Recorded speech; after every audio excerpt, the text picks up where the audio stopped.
And good evening, ladies and gentlemen. We are back on the ALTTPR League Twitch channel with more ALTTPR League Season 3 action. I am Cool Papa Bell 2282, and alongside me is Worldwide Wimpy. How are you doing tonight? I'm doing excellent. Thank you very much for having me this evening. So we have got a matchup here between the new Hyrule Order and the Swedish Rubbers. This is a cross-divisional matchup. New Hyrule Order in the Eastern Palace Division and the Swedish Rubbers in the Desert Palace Division, I believe. And both of these teams sitting at 2-1 with 6 points so far in the league.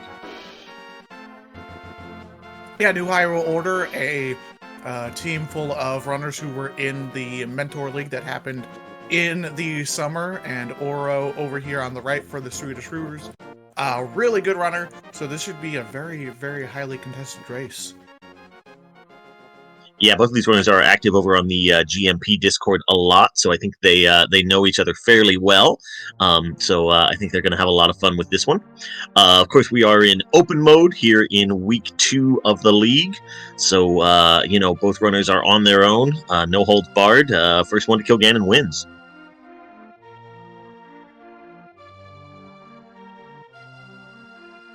Yeah, it'd be interesting to see where our runners start off here. We have a choice between Sanctuary and our Uncle's Start.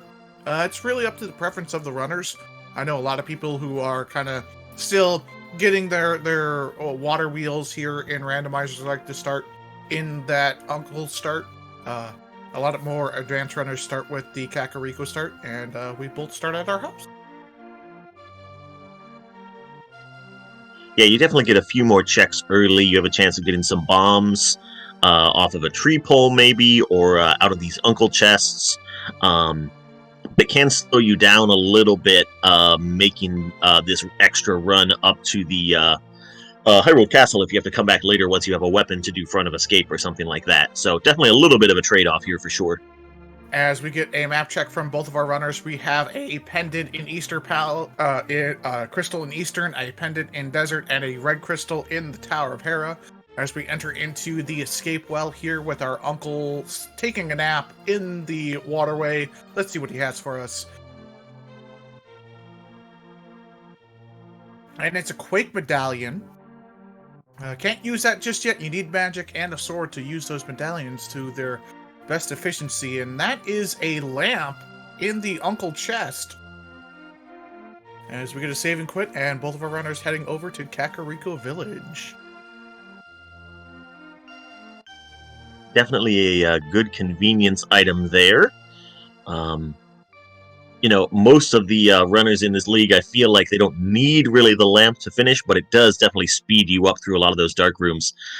Just makes all of those so much easier. So definitely nice to have.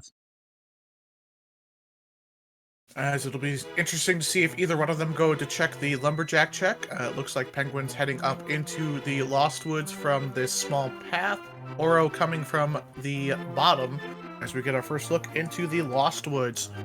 Just want to remind you, you can follow both of these runners by hitting the !R command inside a Twitch chat.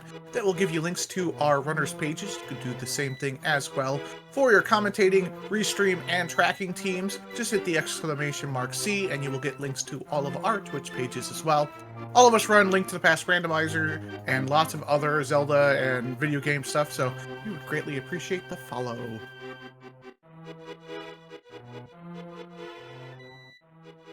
And not much so far for our runners to find. It's just some arrows and 20 bucks in the Lost Woods. That does mean they have almost enough money to go buy some bombs down from the shop in Kakariko if they want to.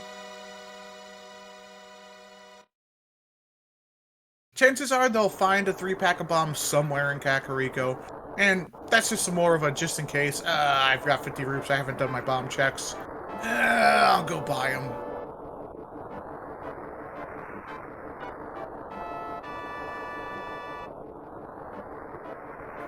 Ooh, and a moon pearl in the back of the tavern in Kakariko Village. One piece of our 3 puzzle piece part of Dark World access. As we get a look inside of the well first, we have a couple pieces of heart, some cash, a full heart, Nothing too super interesting, as it looks like Oro is going to go ahead and go purchase those explosion blueberries.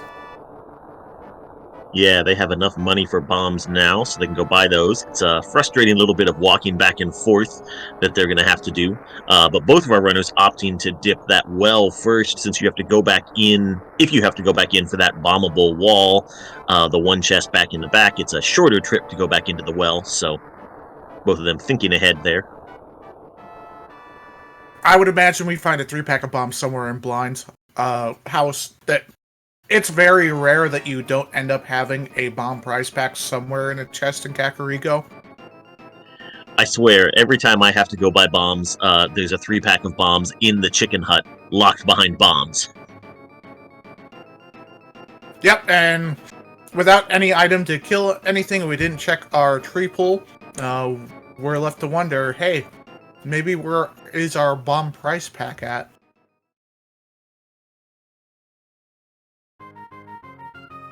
As we get our first look into Blind's house in the basement, some arrows, a 300 roops, which is nice, hook shot, and that 3-pack of bombs. And you called it, they had to be here somewhere. They usually are.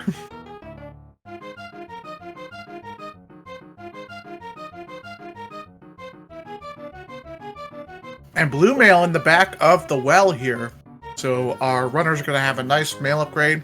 That blue mail does double, effectively, the amount of hearts you have in your inventory. So for Penguin, instead of 4, he's got 8. Oro, he's got 10 hearts right now. And you're feeling pretty tanky.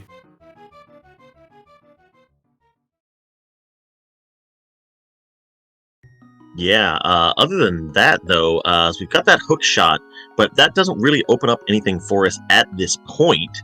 So our runners are going to have to be thinking a little bit about what the seed wants them to do now. I don't know about you, but I would be getting a little bit nervous. Ooh, there's a glove. All right, well, now all of a sudden, glove, lamp, and hook shot. Yeah. I may elect to do South Shore first, just in case you find a hammer or a mirror to loop in Tower of Hera, and hope you find a weapon somewhere else. But yeah, the logic is pushing you to go up Death Mountain the long way, hoofing it. But it would be interesting to see if our runners elect to go check some other places first, just to hope to get a little bit more supplied. Yeah, it would also be a very reasonable play to just do a quick save and quit to Sanctuary again and do the back of escape with that glove also. That's a very fast 3 checks to do. Oh, and a hammer on library shelf. So we are looking for our boots.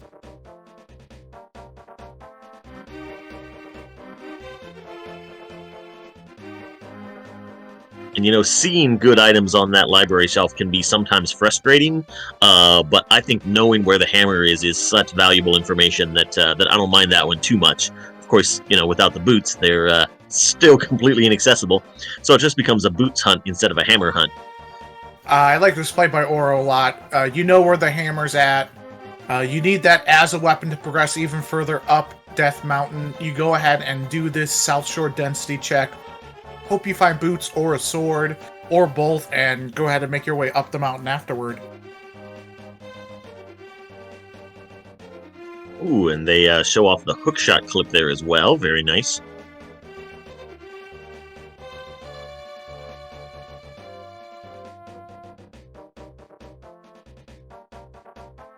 Yeah, much similar to the mirror. If you have something across from a tile that you can hookshot to, you can push that tile, spam your hookshot, and you'll get yourself over to the other side. As we see, our bush crab today just has some arrows, hiding a quiver underneath that bush, a rock, sometimes an even bigger rock. As we find a small key in the back of escape, not much else besides rupees. As it looks like Penguin's going to go ahead and check Dark Cross from the back as we get our first look inside a mini Moldarm cave. There's a bow. There's our weapon. And a shield. Ooh, an immediate save and quit from Oro there. They might be thinking about Eastern Palace then. Yeah, that save and quit back to the Link's house. Pretty tempting, a full clearable dungeon, fully in logic with that lamp as well. Yeah, nothing wrong with it. A lot of the times you want to try and loop that all in together, but when you get access to it this early, with a lot of the Eastern Palace checks being in your first sphere of items, you go ahead and say, yep, I've got a closet to open, I've got a dungeon to clear, let's go do it and not have to think about it again. Yeah, and it's always a little bit of a weird decision because the bow actually only locks one item in Eastern Palace, but you're just so much more excited to go dip Eastern when you can finish it. So, kind of an interesting difference between what the logic dictates and the way we actually like to route the seeds. Yeah, and really honestly, this is not the worst play you can do. The worst play obviously now would have been to go up Death Mountain, because it looks like you're probably going to be finding your progression inside of a crystal dungeon, which is always what you want to have, because you're going to have to go there and do it anyway, and if you can full clear it and find progression at the same time, you're going to be making even faster choices and a faster time.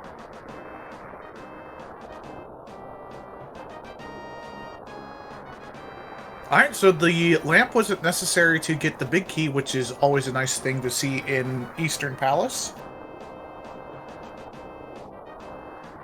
And Penguin about to find his bow in Mini Motorm Cave. We will see if he makes the same decision. I also would not fault him for going ahead to Ice Rod Cave at this point, but we'll see how he feels about that.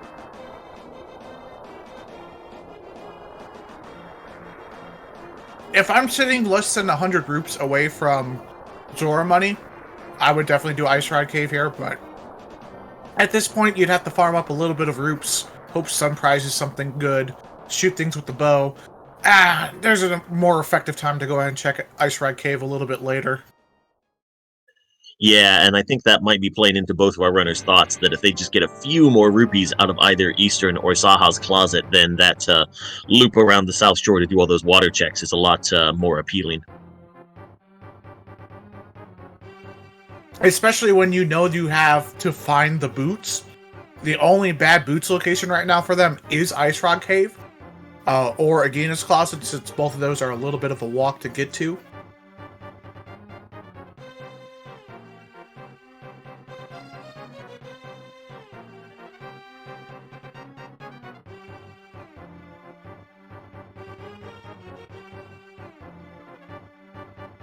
Well, there's a sword in Sasrala's closet along with a pair of 20 rupees. So Penguin's going to have a little bit of an advantage of going ahead and using that sharp object. As it looks like Oro decided just to go right to the back and kill the Armos Knights. Now, I do think I saw the compass in the front item pool, which means it's more likely that you're going to have an item in that dark room and you'll have to come back and check it. Yeah, this is a play I don't feel like I see people make very often, just because having to come back into Eastern Palace to check that vanilla big key chest if you don't find the last item on the boss is so painful. So we will see how this works out for Oro. Yeah, it adds in, I think it's 3 room transitions and 3 full rooms, which is approximately, I think, 25 seconds worth of work. Not that bad if you feel like you found this bow early and you look out and get an item. You don't, you get the map. He's going to have to come back inside because that chest is in logic. That could be our boots. And a very nice Armos fight there from Oro. But yeah, that does confirm that that bow was not actually locking anything in Eastern Palace. So maybe it's pointing towards something in Palace of Darkness pretty early on, but Oro is not going back in for that vanilla big key chest. We will see if Penguin shows us that one. I would imagine Penguin would loop that in. That's a pretty easy item to get to. No reason not to go ahead and try and get that.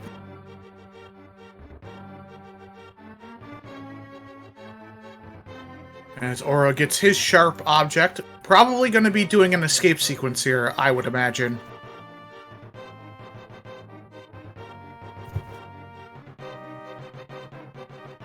As Oro goes ahead and gets ready for their back of Sanctuary check.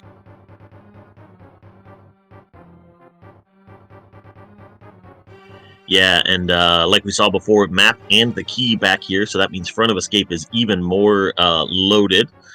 3 items up there. Yeah, and that's the thing. When you're running a seed, you need to weigh the ideas of, okay, what have I gotten so far? And what is still open that doesn't require those items for me to get? And that's always kind of your teetering point of decisions, and sometimes you get lucky, sometimes you get good with your routing, and sometimes you just last location everything.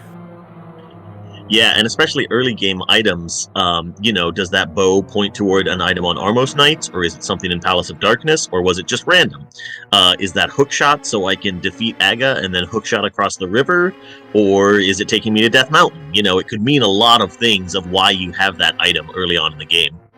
As we do get this item check here from Penguin, the vanilla big key chest, it is a Master Sword. Oof!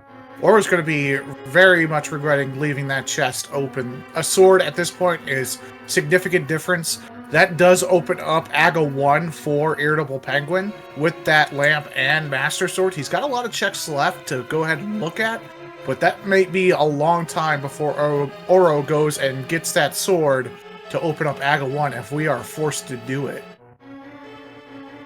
And that's going to be extra painful. I mean, oh, heads up play. I love this here from Penguin. Is going to pick up some rupees here from this room in the back of Eastern that will put him over the Zora money count. So, very nice move from Penguin.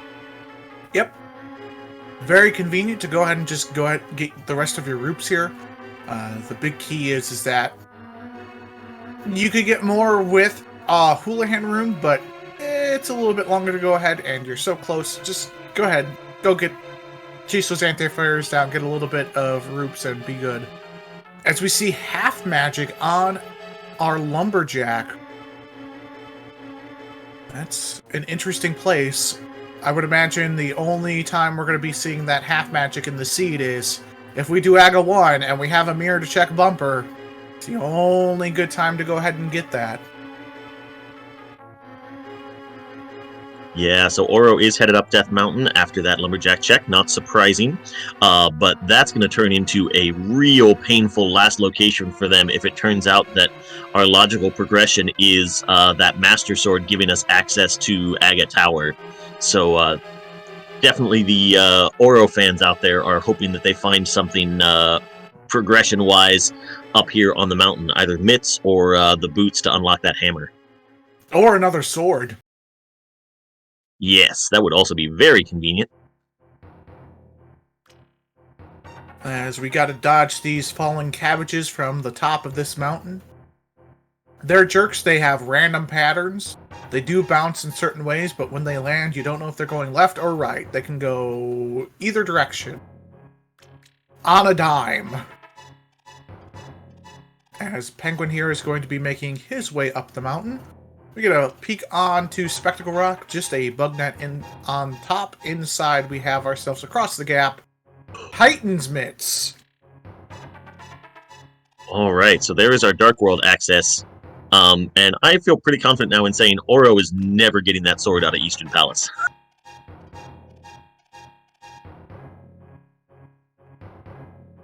Man, you hate to see the Titan's Mitts hookshot combo with Moon Pearl as your Dark World access. That just is like, where are the flippers? I need the boots for hammer. Yeah, this is definitely going to funnel our runners into pretty much the same spot. Because, with this Dark World access, your choice is pretty much go straight into the village and just kind of start working your way around the South Loop.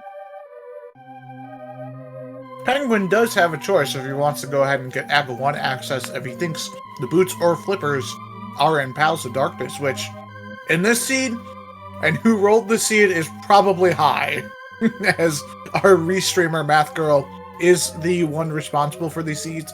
She says she's cursed with rolling seeds. I don't know. Maybe it's just bad luck. I'll give her the benefit of the doubt. I mean, she rolled a seed for my teammates in the co-op week, and they got Ice Rod in Spike Cave and Fire Rod in GT Basement. So... Speaking of our restream team, want to give a big thanks to Mindful Beast for the tracking of these 2 runners. A lot easier to do 2 runners versus having 4 on the screen. That's just, complicated as heck to try and do, as it was in week 1. And Oro picking up the shovel in the first 2 chests of Paradox Cave there. Ooh, and the flute. Very nice. That opens up Mire area for you to go ahead and check. You'd really like to loop that in with a mirror to do Desert Palace as well, kind of together in one. We'll see if we find any more progression up this mountain.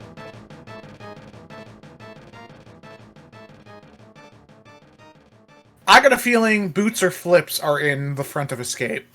We have some sort of footwear there. It's kind of what's screaming to me about this seed.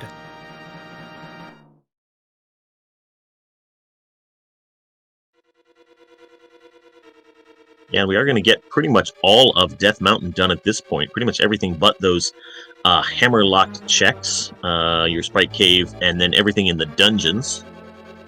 I guess we're leaving Ether Tablet behind as well. No book, so can't see what it is, so meh. And the big thing is Tower of Hera. That is a red crystal. You'd like to have those early and completed in case you do need to do Pyramid Fairy. Just gonna have to make a trip back up the mountain either with Mirror or Hammer next time, and hopefully loop that in a little bit later.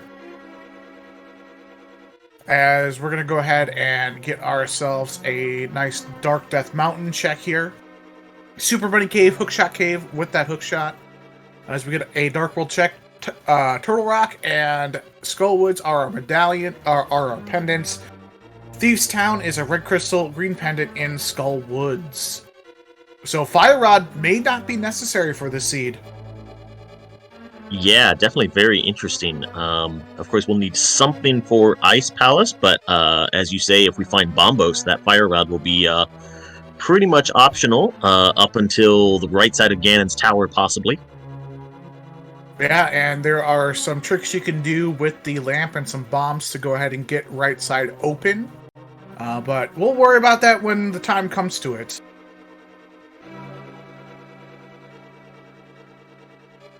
Super Bunny Cave having not too much anything exciting. We do have Hookshot Cave left. Got 4 checks inside of Hookshot Cave. Very nice to go ahead and get this done early. You can then kind of minimize how many times you need to come up the mountain. As we see, Quake is our Turtle Rock medallion to open it up. That's not good news, as we already found Quake super early. Don't have anything else to make any progression through Turtle Rock. Knowing that Hammer's boots locked as well, that adds in another layer. We're probably not seeing it, but you never know.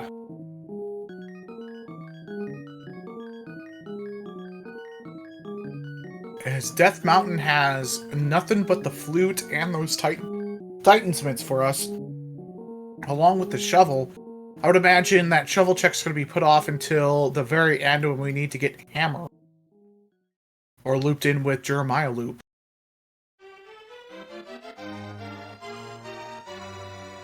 And not surprising to see Oro is headed straight to the village to activate that flute. And then probably head into the Dark World, although, as you said, checking out the Mire Shed would be a reasonable option.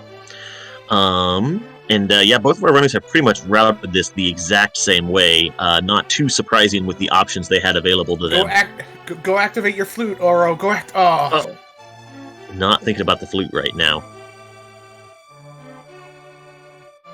Yeah, that's tough. When you get that flute and then on top of it you get the shovel, sometimes that flute can be covered by the shovel and you just forget that it's there. We're also on quick swapping menu. That's a new rule added in for Season 3. A couple of new changes for that for convenience for our runners. Using L and R on the shoulder buttons of their respective controllers, you can go left or right from the item menu without actually pulling up the menu. They also have the convenience of having an auto tracker, which keeps all of those items and locations covered up for them, so that way they don't forget anything that they may possibly need.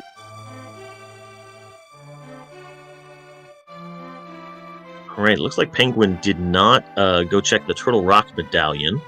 Obviously can't get in there yet, but that's still nice knowledge to have of knowing when you can get into Turtle Rock. Yeah, being a pendant, knowing hammers, boots locked, you're gonna need a lot more items to go ahead and get access into Turtle Rock. It's not necessary for now. Any other subsequent checks up Death Mountain, I'm sure he's gonna go ahead and take that knowledge for himself. And Or Penguin. just finding a small key in the middle of Skullwoods here. And I was going to say, Penguin definitely thinking about that flute, menued to it before leaving the sanctuary, and then, okay, is going to go activate it. He's taking a long route. It takes a little bit longer of a time to go down those stairs than it does to walk slightly to the right and arch yourself around. But that's okay. He activates that magical, majestical space duct that will transport you between both time and space. Just a piece of cartographer's paper inside that fake floor room. We found the book up above in Pot Prison. That was a nice little clip through the spikes there with the hook shot. I've never seen that one before.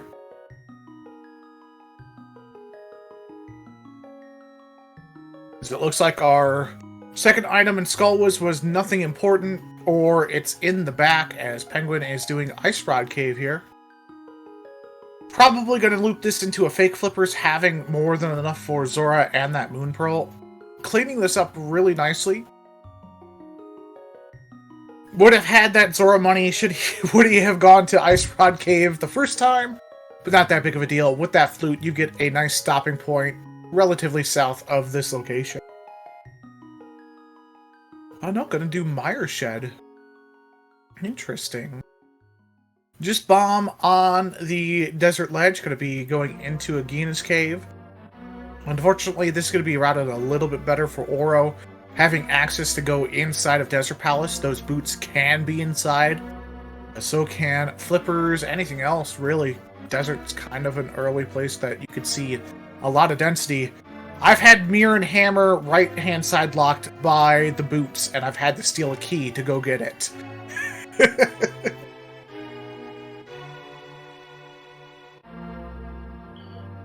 Yeah, so we'll see if Penguin flutes back there. Actually might just be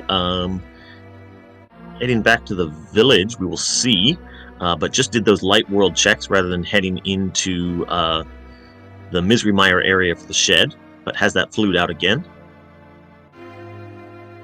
Yeah, Mire area check is not bad. You know you have to do Mire, so knowing what medallion you need to get access inside of it is a really good thing to have. You have hookshot, so logically you can find progression inside of Mire right now. You can't complete it without that red cane, but you can get far into it, as it looked like that was Bombos to get access into Mire. I believe that is correct, so that's some more evidence that maybe we're a Fire Rod optional seed here, since Bombo's, getting the boots for Penguin. Yeah, that's the deal breaker. Going to be able to go ahead and go get that hammer. I would imagine he's coming from Link's house to loop in that shovel check. Nope, going to start at Sanctuary. Again, not a bad play. Leave that shovel for a last location, or looping that in with the Smith chain. Yeah, I think going to do the other boots checks on the north side. And we'll probably dip down to grab that hammer. Might just go ahead and do the shovel right after the hammer and then flute back up to the village to get into Dark World again. Yep, makes sense. Flute after you do King's Tomb and Bonk Rocks here, and then go ahead and get the rest of everything else you need from Kakariko Village. But big brain play from Penguin there. That is absolutely the best case scenario. Is doing an out-of-the-way check as soon as you can. And then finding a really key item like the boots that open up your hammer. He's going to feel really good about that move. As Oro decides to go ahead and dip out of Thieves Town before going in any more deep. This is a very weird play. Seeing as though Thieves Town is a crystal, yes, you don't have a hammer, and should something be in that big chest, you really don't want to come back and go get it. But you can just go ahead and eliminate it off your checklist and say, well, if it's in there, I lost anyway. Yeah, it's a tough call to make, sort of halfway knowing how to get the hammer. Of course, not actually accessible yet. But the time penalty to come back to Thieves Town later is definitely lessened by having the flute. So I think that's definitely factoring into Oro's decision here. As we get a dig game as Penguin picks up his smashing hammer, we find ourselves with just $20 on our dig game. Oro might go pick up a frog for World Tour. Let's see what he does. Yep, he's going to go pick up that frog. Going to drag him around Dark World. I'm assuming he's going to go check Hype Cave real quick. Our stump friend as well. Save and quit. This would have been nice to have your flute activated for, but Oro's going to be taking the long hoofing way to turn in that frog. Although that could work out well if they decide to head from Link's house over. They could check the shovel along the way, which could work out to their advantage if they sort of back their way into doing that shovel earlier than they would have otherwise. Yeah, Oro really needs to hope for another sword on that shovel spot. Perhaps something like Red Cane, something that's going to be put off for Penguin for a while. Mirror would also be a very convenient item to find on that shovel spot for Oro if he elects to go ahead and check it.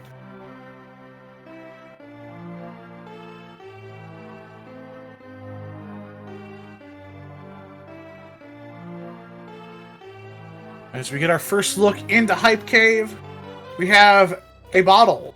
That's another thing we can check in Kakariko Village. Our Bombos medallion, a second bottle, bombs, and a piece of heart.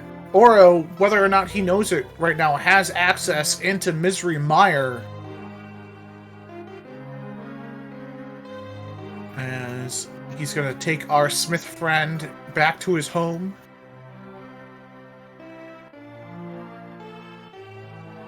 He's going to be very excited to see his life partner again.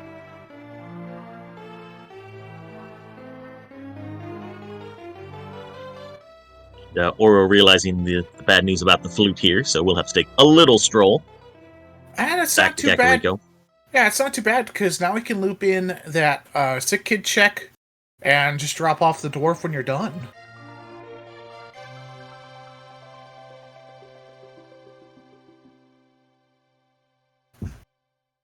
Yeah, Oro's kind of hoping right now with the difference in between Fighters and Master Sword, which is a big difference, not as much as Tempered to Master Sword, but a big enough one that killing things is a little bit harder than it needs to be.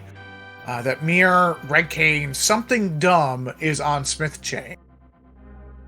Especially since Penguin has the boots, that's going to make dungeon clearing that much easier. So the sick kid just gives you $20 for showing a bottle to him. Penguin just missed that iframe for what we like to call the God Pixel in the Heckway. That thing's tricky because even when you get it, it doesn't work sometimes. Yeah, you got to get the pixel and you have to have the enemies cooperate with you a little bit, so definitely a tough trick to pull off.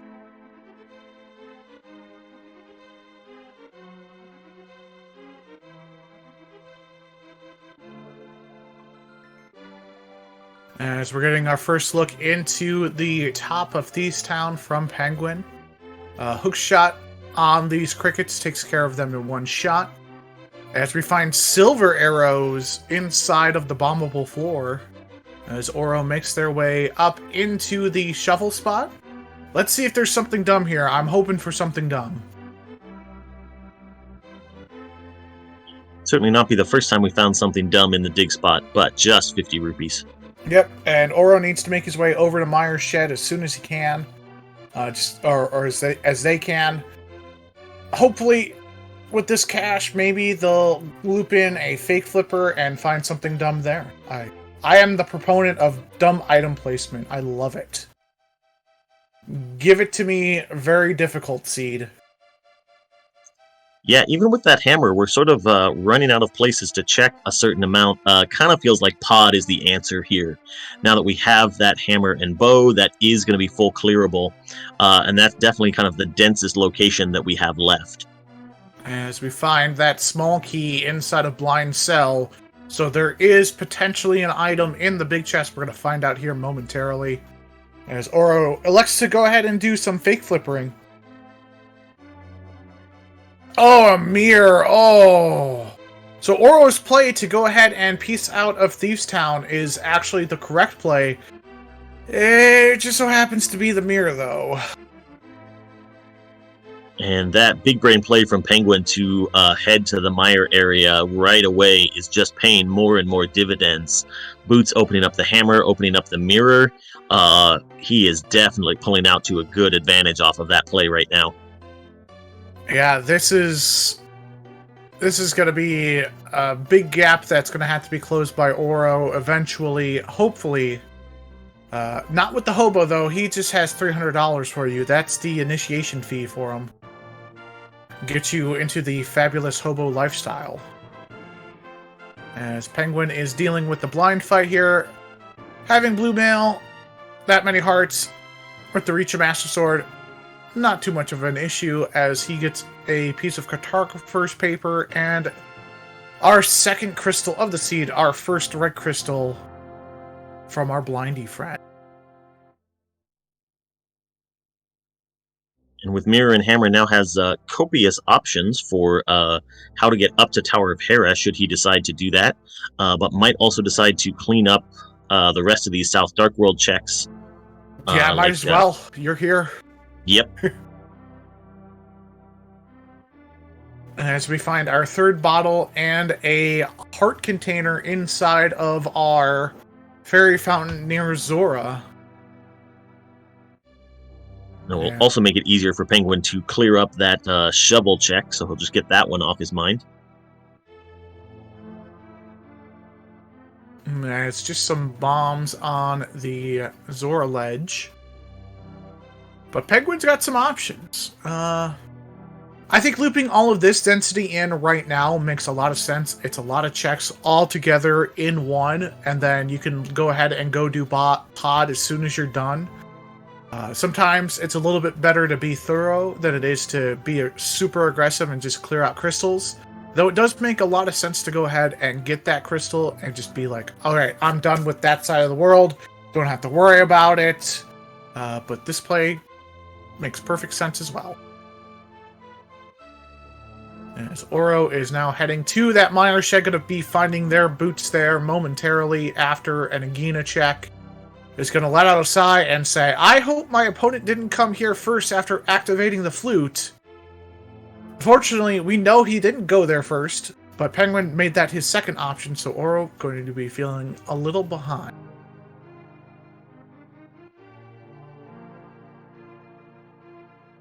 And again, Oro making a super logical play that might not work out. Is going to go ahead and dip into Desert Palace. We will see if there's anything hidden in here. But it just feels like Oro has kind of gotten randoed at every turn. I mean, skipping that one chest in Eastern Palace turned out to be the Master Sword. Not going to Mire area right away, which Penguin did and found the boots. So just some little differences in decision making have really had a big butterfly effect in this race. Yeah, and sometimes you get those those red herring items, like book. It's, oh, I have access to desert now. Yay. It's a worthless pendant, potentially. Yay. So, as Oro finds nothing but dungeon items over here on the right-hand side, I think that means we are boots locked to getting the big key and finding more items deeper inside. And Oro remembers, oh, I could just walk out here, take a flute, and check my area, hopefully. Yeah, I think there's Agina left to do also. As Penguin's going to be able to loop in the shovel check with the smith check. Like I said, this is a very nice density play, especially since you can loop in the purple chest. You can do all of Smith Chain, Cave 45. You got Hype Cave to check. It's in total, I think it's 11 total checks you can do. Without the book, if you have the book, it's 12. So really nice, efficient routing here from Penguin to go ahead and say, well, this area is just done. I don't have to deal with it anymore. We're good to go. As Oro takes a death inside of Desert, I guess to get a refill. Just $20 inside the chest. Meanwhile, Penguin showing off that missing purple chest glitch. If you leave that chest behind in the Dark World and just mirror pretty close to Gary there, he will open the chest for you anyway, even if it's not there. Yeah, the big key thing there is when a lot of people are trying to do that for the first couple of times, they'll mirror somewhere before the locksmith and not realize that, hey, the key to having that work is mirroring right at the locksmith. Now, you can do that at any point on the locksmith screen, but if you do it before then, Chesty, he just disappears.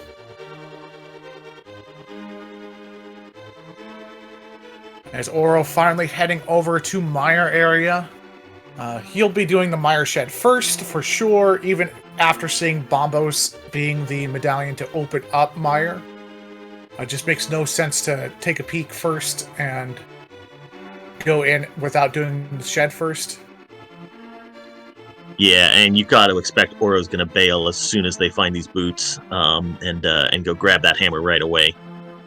Yeah.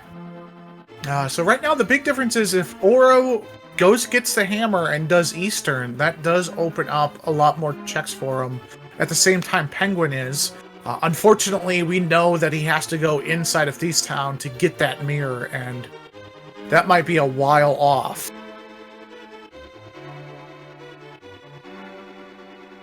There's nothing on the pyramid. Going to be looking at Catfish. This is really good routing here for Penguin. You're going to be able to mirror and bonk to use that flute to go into pod. Very efficient running here from Penguin. Absolutely nothing wrong with it. Yeah, Penguin's also well equipped to do the splash delete with some arrows and bombs if he wants to go ahead and check Waterfall Cave and then the Zora items as well. The big thing, though, is as he was at Pyramid with the mirror, we have yet to see the front of Escape, and that is a technical first sphere check. So we could have our flippers there, Red Cane could be there, another sword could be there, because all we're really looking for right now is that Red Cane. And our flippers. So as soon as one of our runners finds those items, are going to be in go mode. As Oro here looks like he's going to be finishing out Thieves. They're going to be finishing out Thieves Town, so they're going to be getting their mirror relatively soon.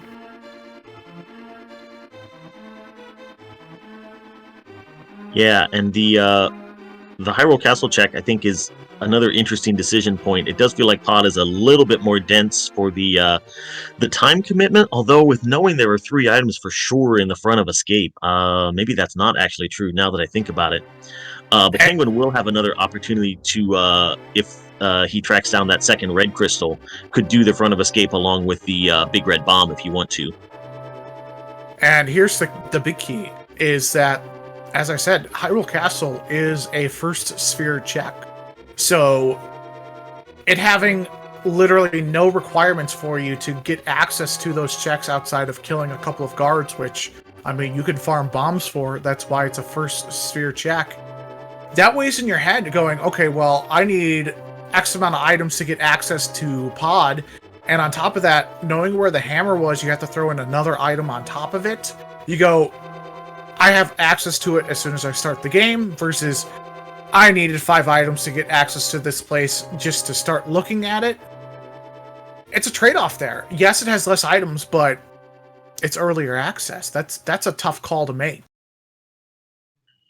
Yeah, very much so. Especially because, and this is where you get into the, like, do you want to play defensive or do you want to play aggressive, right? If there's a red cane in there, and that lack of red cane is stopping you from going into a mire or a turtle rock that you have to, then you're just getting further and further behind the longer you put that check off.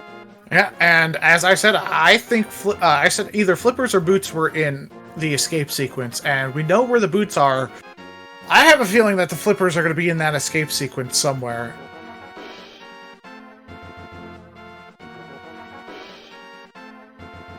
As we're getting our first look through Pod. Nothing super interesting so far in Pod. As Oro is just 2 rooms away from finding their mirror. Now, Penguin might be, I would say, a dungeon ahead right now, even though we're going to be getting an equal amount of crystals here momentarily. Penguin's going to be just about done with Pod by the time Oro heads over there. Still lots of time for Oro to make up some ground and get this really close, especially if they're able to find Flippers or Red Cane before Penguin. Yeah, and it is worth noting that Oro has done some of the other overworld and pendant checks, right? Having dipped into Desert Palace a little bit, having done those flipper checks as well with the fake flipper. So that might give Oro some time to pick up if Penguin ends up having to go back and recheck those later. Yeah, unfortunately for Oro, none of those checks were any good. But that happens sometimes, and, you get steered into a different direction, and, hey, you finally find your progression and can start making up some time.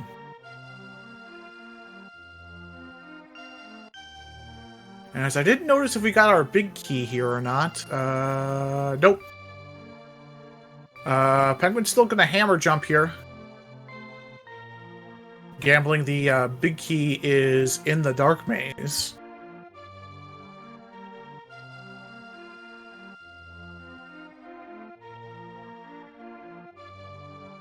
As we get our second blind kill from Oro on the right-hand side, representing those Swedish rubbers, New Hyrule Order on the left by IrritablePenguin. They are a part of the Open League in the Light World Conference. This is an interdivisional matchup between the Desert Palace and the Eastern Palace Division. Both teams sitting at 2-1 right now. 3 all-important points sitting on the board for us as a Fire Rod. Ooh, that opens up the Green Pendant and Skull Woods in the back of Skull Woods. Yeah, and also if our runners were worried about having Turtle Rock access, that might make them even a little bit more worried. If you find that Red Cane before the Flippers, you start getting real nervous about what's in Turtle Rock. I'm not running this seed, which means there are no Flippers in Turtle Rock, because that is my curse. And an Ice Rod. Just below that Fire Rod. Okay, the full TR starter pack in the back of Palace of Darkness. Come on. And we've got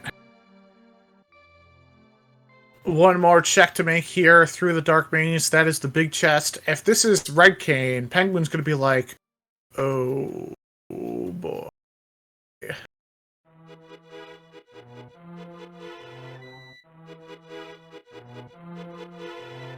And we find a piece of art. Okay.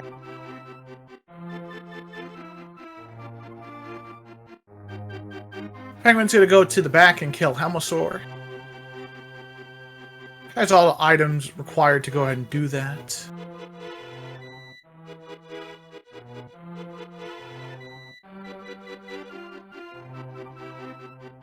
Shoots that switch with an arrow. Nice little handy little trick you can do there.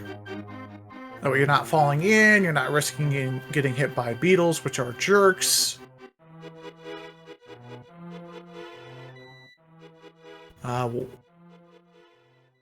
If we get a tablet check here. That's the flute. That's a tablet. And we find our last bottle inside of the Bombos chest. It has a bee inside of it. As we are notified that it is something that when you open me, I go bzzz. As Oro's heading up Death Mountain here. Looks like he's going to be, they're going to be playing Hera here. Yeah, I kind of like this play because they're thinking along the same lines as Penguin, right? Cleaning up the pyramid catfish sorts of checks.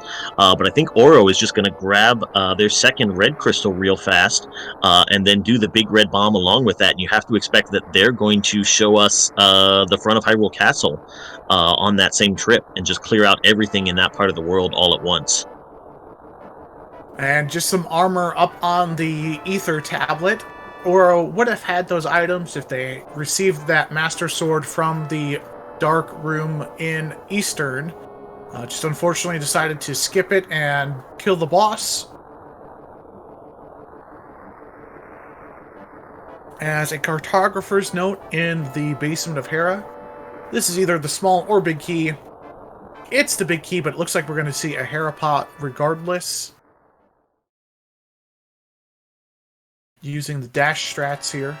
If you use the hook shot or spin speed to somehow get yourself clipped into the pot by 1 pixel, you can hook shot yourself in using that spin speed. Takes a little bit of skill to do it. Ooh, I've never seen a bonk used for that before. I have to add that in.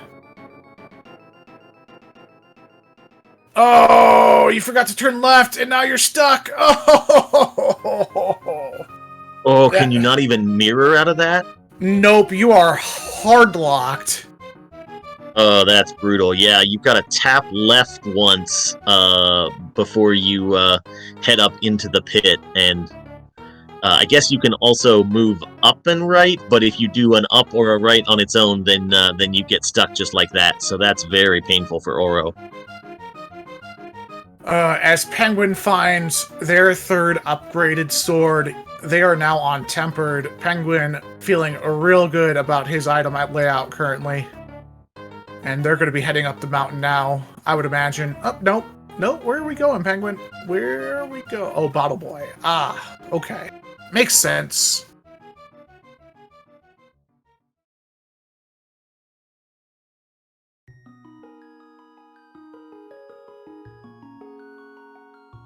Another bomb? You might be a little too low there, Oro. This is a pixel perfect clip. Oh, no, got it. First time with the bomb. As Penguin is right behind. You don't need to do that, Oro, next time. You can hookshot and bonk off that big chest if you need to. Small key in the big chest. Whew. Almost double back and fell in the hole. Oh no. And a compass. We are having an item in the fire-locked basement. And cue the Price is Right sad music there, as you find the 2 things you didn't want to find in those 2 chests. And Oro takes a fall down the hole, trying to dash across the bumper there. That's a little bit tricky, more tricky than it looks. You have about a 2-pixel window there to dash through the hole and the bumper at the same time. If you're slightly off, you go into the bumper and fall down the hole, or you just fall down the hole. As we're going to get hammer strats on blind here. Same amount of thwacks with the hammer as it does with the slashes with Tempered. Penguin just needs to do a spin and a slash to take down Woldorb. Penguin's having a little bit of issue with the Herapod here. Not too bad. Just missed it. Gonna have to reset it. Yeah, with this particular setup, it's a little bit finicky.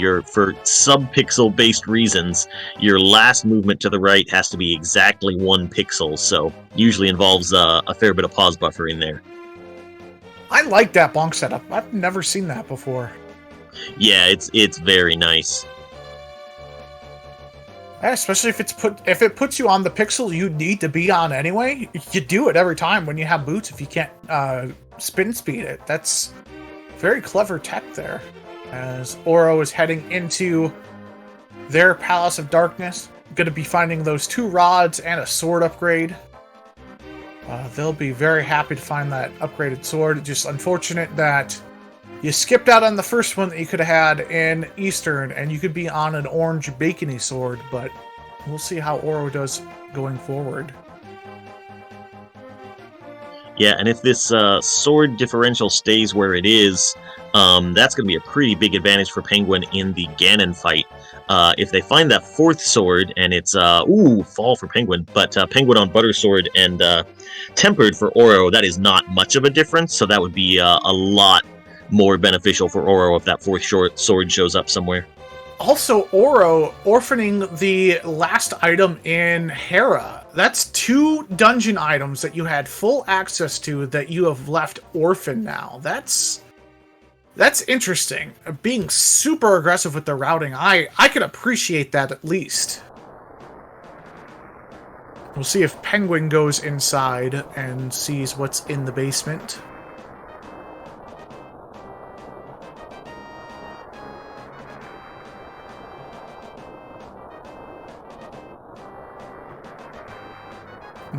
Yep, Penguin's going back inside. There's literally no better time to look at this unless you are last locationing it. And as we all know, there's no good time to go to Hera Basement, but there are a lot of bad times, and this is certainly the least bad one. Yeah, you're already here. This is your second mountain climb. You don't have to do Turtle Rock.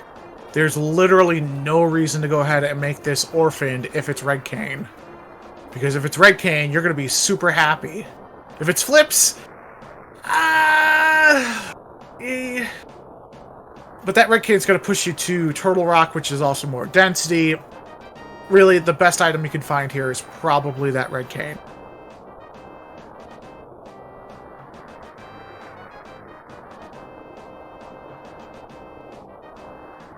Yeah, we've got lots of stuff still to look at. We still haven't checked anything in the front of Escape. We've got the Pyramid Ferry as well. We haven't checked Graveyard Ledge. You know, something important there could be sitting there for a while. Yeah, so if you found Red Cane here, would you go... Oh my goodness! I'm going right into Turtle Rock. That was going to be my question. Do you go Turtle Rock, or do you go finish off Misery Mire first? There's literally no better time to go do Turtle Rock. I am doing Turtle Rock. It's better density. You've got all the items to progress through it. It's probably going to be flippers in front at this point. You get your flip... Oh, he flew it away. This feels like another coin flip to me, right? Because on the one hand, always be clearing dungeons, but on the other hand, item density, right? So it's one of those things where it's a 1 minute 45-second climb up the mountain, and there's just so much density. You have access to it. You got the Quake Medallion early. You had both rods in a fairly accessible dungeon. This play is perfectly acceptable. Again, it's one of those, like you said, coin flips. What do you do first? And Crystal Dungeons, I can't argue doing them first. That makes perfect sense. And I mean, frankly speaking, it's a somewhat academic discussion, because as isolated as that Red Cane is for Oro, it's going to be a while before they get back there. Penguin has a pretty big advantage at this point in the race. I think they can stand an extra Death Mountain climb if they need it. Yeah, especially since Oro left off a sword and the Red Cane. So this is... Oro's feeling very, very under-equipped compared to Penguin. Penguin's got that definite advantage. Had the boots earlier. Yeah, this is, again, a perfectly acceptable play. It makes total sense. Do your crystals, and if flippers are somewhere evil, well, they're somewhere evil, but we need them for, in logic, 2 of our dungeons, and that's our go mode item. So... Yeah, and Penguin is also thinking about the fact that he's got the big red bomb into the mirror into front of Escape still sitting there down the mountain, so might be eyeing that right after Mire.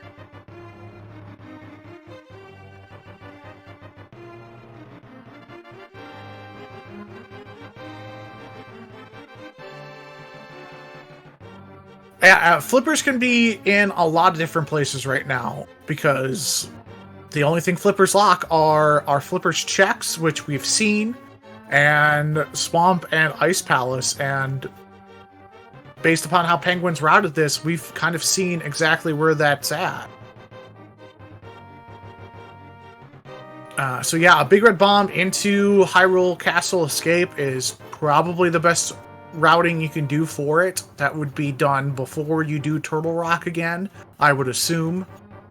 Don't want that. Oh, Penguin's trying to do a little bit of a hookshot clip here and a bonk. There you go. Door state it and clip on through.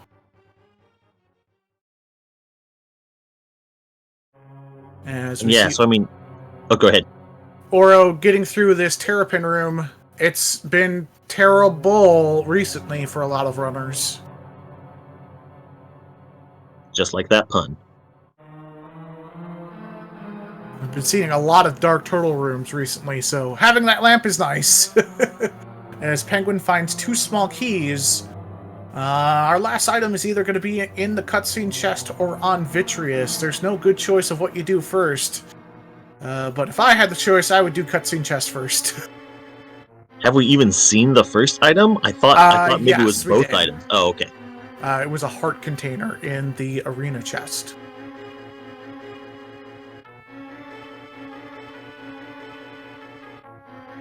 Or a quick swapping over to the bow.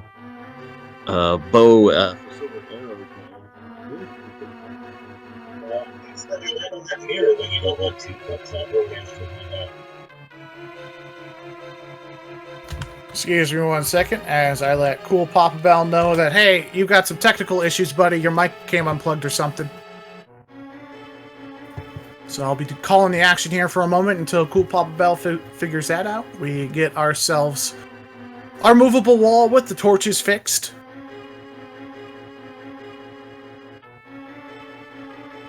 Oro heading over to do the big red bomb, I am assuming here. Just finding some arrows in the cutscene chest. Meyer was not the answer for our flippers. So we're going to be seeing Oro enter into castle escape sequence here momentarily. We'll see if I'm back here. Yeah, there you go. We got you back, buddy.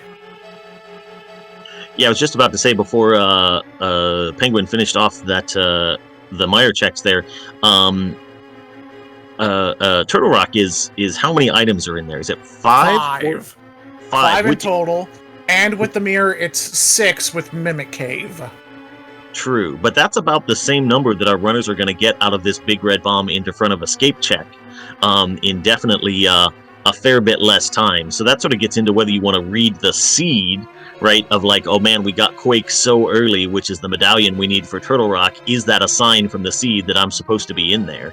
But you have a first sphere 3-item density check in escape along with your big red bomb. That's again one of those coin flip things. And to me, at this point, if I know I have stuff that I could have gotten as soon as I pressed start game, I'm going to prioritize checking that first over something like Turtle Rock, which is you need Titans, you need Hammer, you need Moon Pearl, you need the rods, you need Red Cane, you need a medallion.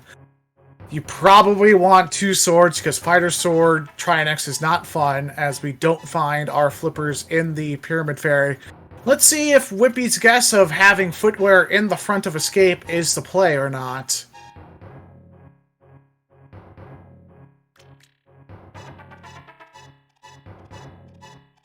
Got 3 items here. We know there's nothing in the back. We've gotten our small key and our map.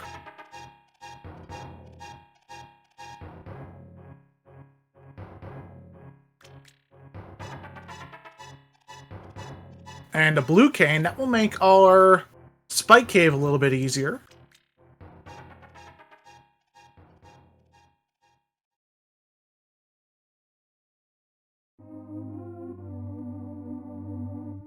And here we see another thing that was drawing Penguin back to the Meyer area. He had not checked Desert Palace yet. We know front of Desert did not have anything for Oro, but Oro did not have the boots earlier, so Penguin will be able to check this entire dungeon if he wants to. Alright, 2 items into the escape sequence. Nothing important so far. One more check left to do, and that is the all-important Zelda cell. Are the flippers there?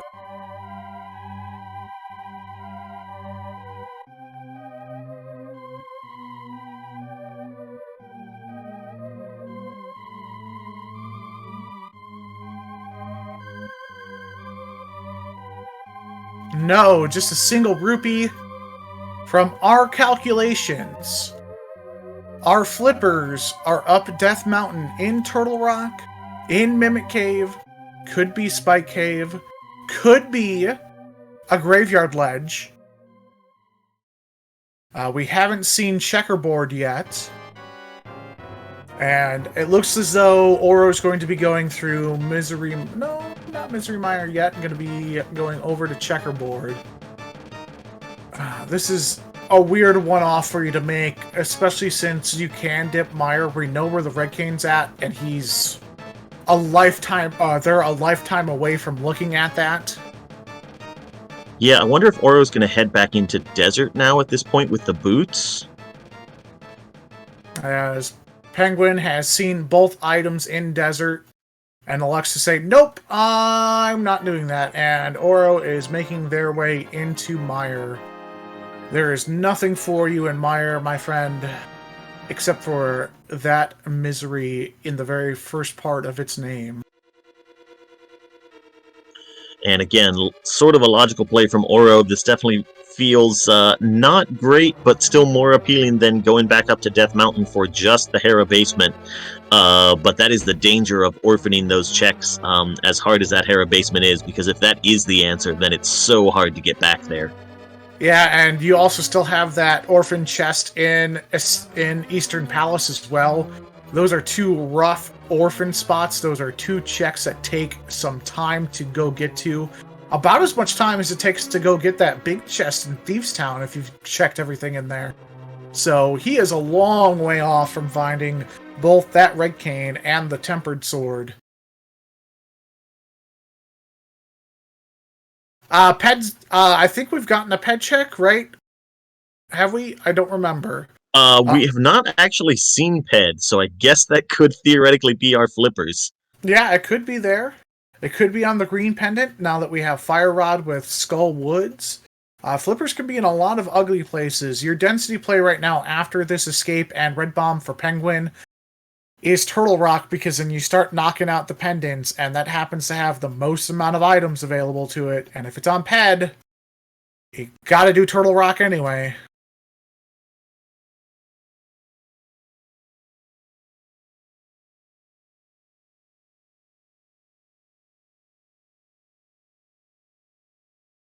And as we're getting repeat checks here from both of our runners, just want to remind you, you can check out both of our runners' Twitch pages by hitting the !R command inside of Twitch chat. That'll give you links to their Twitch channels respectively. You can do the same thing for your commentating team, your restream, and your tracking teams by hitting the !C in the Twitch chat. That will also give you links to our channels as well. We would appreciate the follows. We all run Link to the Past Rando. We all like making ourselves miserable going through this game, shuffled all up and hard and low percentage, so give us that follow. I mean, there's really no reason to play this game other than masochism, so I guess that tells you all about us. And don't forget, you can do that for all of your favorite runners in both the Invitational and the Open League by going to the ALTTPR League.com. You can see the schedule, what weeks have what settings, matchups, individual race matchups, all that fun stuff. Make sure you go and check that out as soon as this race is done.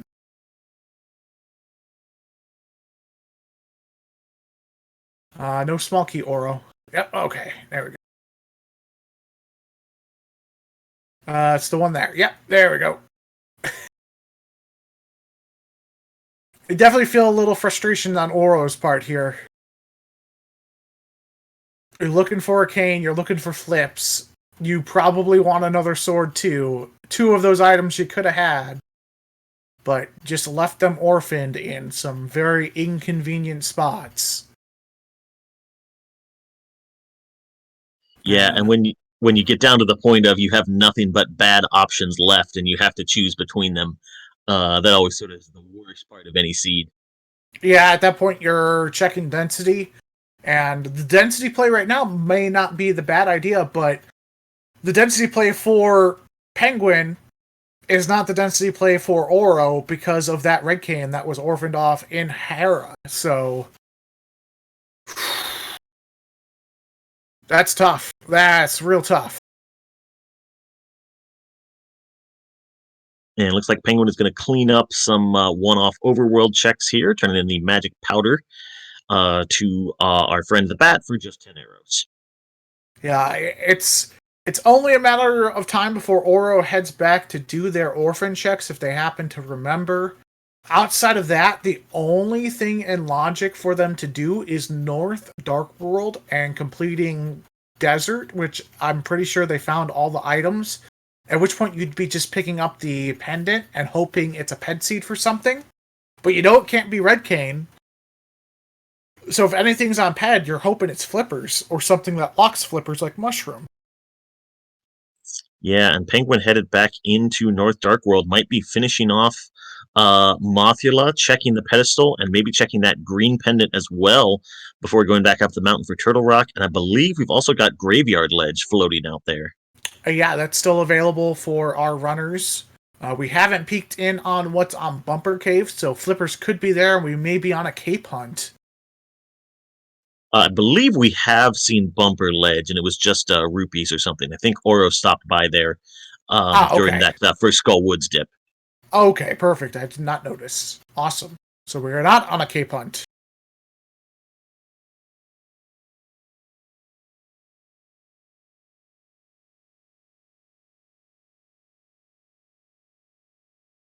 As Oro is heading to the back of Desert Palace to clear out land molas. This makes a lot of sense if there's still an item here in Desert, or you're assuming this is a pedestal seed. But at this point, you're still a red cane short to getting access to all of your pendants. As Oro's just completing bosses to do bosses. Hoping for that longest of long shots. Here's the thing, though. I feel like even finding flippers here, I don't know if that saves Oro or not, because that would just lead them directly into swamp and ice and further away from that Hera basement. So then they're going to full Yeah. clear those, which Penguin is not going to once he finds flippers wherever those are. Yeah, Hera basement was our red cane. Yep. And Oro is missing a sword upgrade that they left orphaned in the big key chest of Eastern Palace.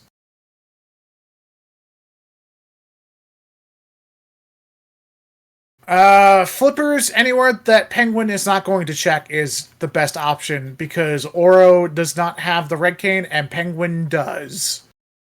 So whatever Penguin may orphan is what Oro is hoping that the flippers are at, and the only things that can be orphaned right now by Penguin before Turtle Rock is Spike Cave and Graveyard Ledge. That's it.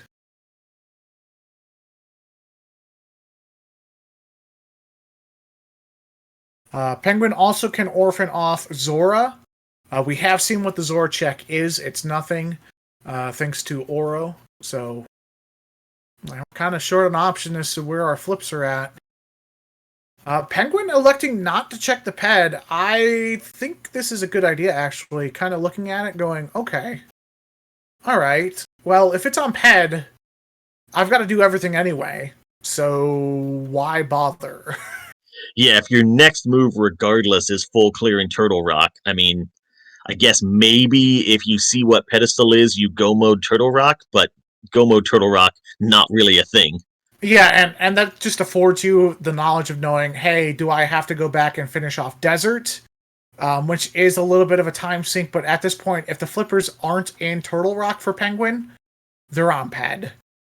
They have to be on pad, because you're going to be checking Graveyard Ledge, you're going to be checking Spike Cave before you do Turtle Rock, because as much as of a time sink Spike Cave is, it's still faster to check that than go get Turtle Rock, so... As our second item in Skullwoods is a 3-pack of Blueberry Explosions. As we see Oro getting toward the back into Mothula.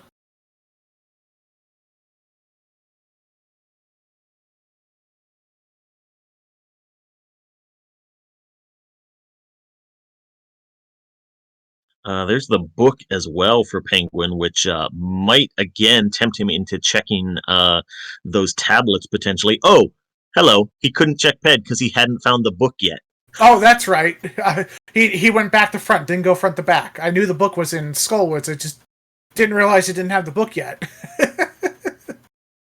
So yeah, the big hope here is that Penguin does checks that Oro has already done. And just triple boom, no need to go do Desert for Irritable Penguin. He's now down to Graveyard Ledge, Spike Cave, and Turtle Rock for those flippers or the green pendant. I'm turning in those 3 way before I turn in anything else for Turtle Rock. So Penguin might be looking at Graveyard Ledge and then into that Zora check, which of course is in logic even without the flippers, since you can just walk there with the glove. He also has Catfish left, I think. He checked Catfish because he had the mirror and flute when he went to go do Pod. So this is a Graveyard Ledge check. Probably into Zora, as you said. Probably going to be turning in that green pendant as well. You kind of want to get everything done before you head back up the mountain, so that way, in case it's not on the mountain, you're not wasting time climbing back up and forth, all that fun stuff. As Oro gets the bad news that desert was not necessary to clear for this seed. Going to be finding that 3-pack of bombs in the big chest here momentarily in Skullwoods. We've got ourselves Graveyard Ledge from Penguin, looking for those webbed toes for swimming's sake. Overworld checks does take a lot of time, but 2 mountain climbs is 3 minutes.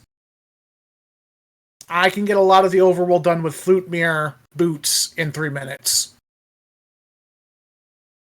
And it feels like this is kind of the central decision point of this entire game most of the time, right? Is when do you squeeze in just one more overworld check and when do you just rush to the dungeon? I mean, to us, it has really felt for a while like Turtle Rock is the answer, but we also have the benefit of seeing everything that both runners are seeing, which obviously they do not, so... I don't like this play by Penguin. I would have turned in Green Pendant first and then head up the mountain.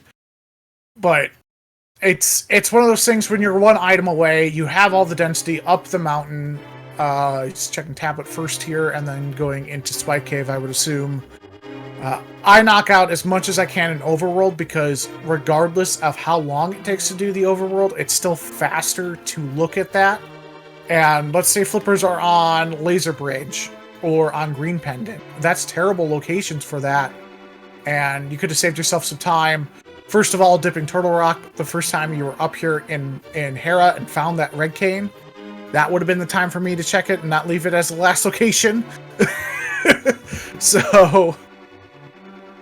Yeah, I absolutely agree. Particularly, I mean, so 2 things. 1, you want to follow up on your plays, right? If you've already made that commitment to beat Mothula and get that green pendant, you want to see what that green pendant has.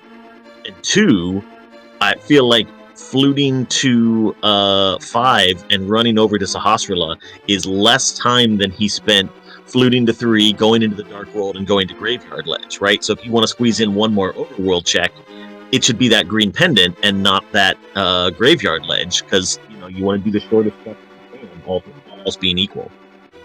Yeah, but at this point, Penguin's been very thorough with their routing, so it kind of makes sense with what their game plan has been. I would assume after this mushroom turn-in, we're going to see green pendant, because again, there's absolutely no reason not to flute the 5, dash over there real quick, turn it in, and say, okay, for sure, it's Turtle Rock or Bombos Medallion, and Bombos Medallion I am doing dead last. Yeah, so this makes more sense. So this seems like Penguin's plan is to do Turtle Rock dead last, and they just decided to do Spike and Ether a little bit sooner before that green pendant. Both items in Mire were nothing and in the front of Mire, so there's no reason for Oro to go ahead and go back into Mire until they have the red cane, which is in the Hera basement.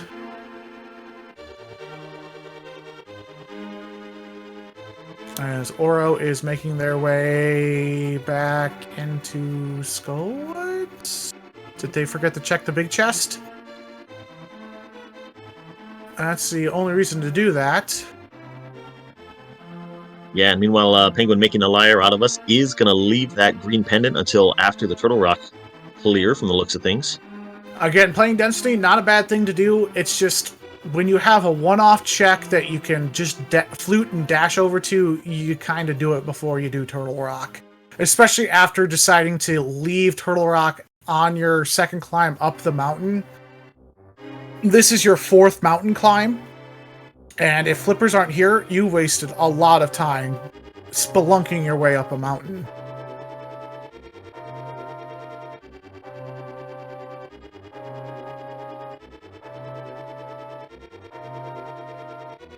As Oro is checking Spike Cave here, let's hope that they go ahead and do a Hera basement real quick.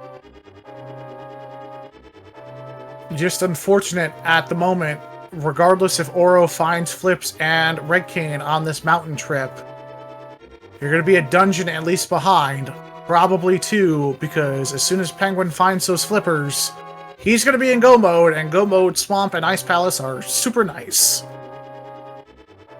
Yeah, it might look pretty close as Oro is going to find this Red Cane here and probably head straight over to Turtle Rock from there. But that Vidi defeat that Irritable Penguin has up on Oro is going to loom pretty large.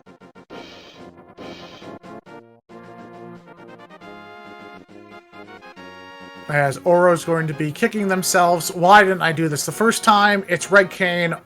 How long have I left this here? And how long of a gap do I have to close? And unfortunately for Oro, they won't know that, hey, Penguin's had Tempered Sword since killing Helmosaur. So, yeah, that makes life a little bit easier, too. As we get the fabled, awesome 2-key front of Turtle Rock, if Chain Chomps happen to have a key, this is a Go mode freaking Turtle Rock, and you'll be like, why does it have to be a pendant?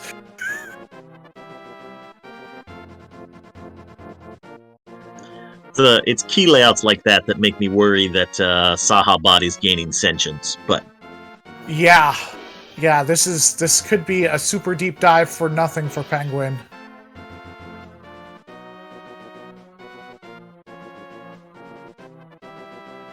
As Oro heads right over to TR. If flippers are here, Oro's going to be getting their Go mode item approximately the same time as the Irritable Penguin. But the difference in Tempered Sword and having one dungeon up is going to be a significant charge to go ahead and try and make up for the Swedish rubbers. Penguin only has Bombo's Tablet, Green Pendant, and Zora left. If flippers are not here in Turtle Rock. If Penguin ends up last locationing the flippers, which we know if they're not in Turtle Rock, they have to be on Green Pendant, that is time for Oro to go ahead and make up, but I would imagine a Green Pendant turn-in would be the first thing you do versus a Bombo's Tablet check and a Zoro check. Yeah, and interesting that we saw the same play from Oro. Came up to do Hera basement before that Hera basement check. So I was probably thinking putting that together with Spike Cave and kind of getting 2 for 1 there, but did jump the line just a little bit, so didn't quite last location that Hera basement. Yeah, from our count. Now, I may be misremembering, but I have one of those brains when it comes to, like, randomizer, like golfers have. Like, if you ask a professional golfer, hey, when this happened, what was your thinking? And they'll go through what clubs they were thinking about, the club, the distance, what they were looking to do. My brain kind of works that way, so when it comes to density and items, I kind of remember a lot of that stuff, so... especially locations of stuff. As we get our Mimic check here, this is fully in logic for Penguin to do. A lot of runners will say, go check the big chest in Turtle Rock first. If that's your item and it's a pendant, just leave. Just explosions inside of Mimic Cave. We're going to be seeing the big chest here momentarily.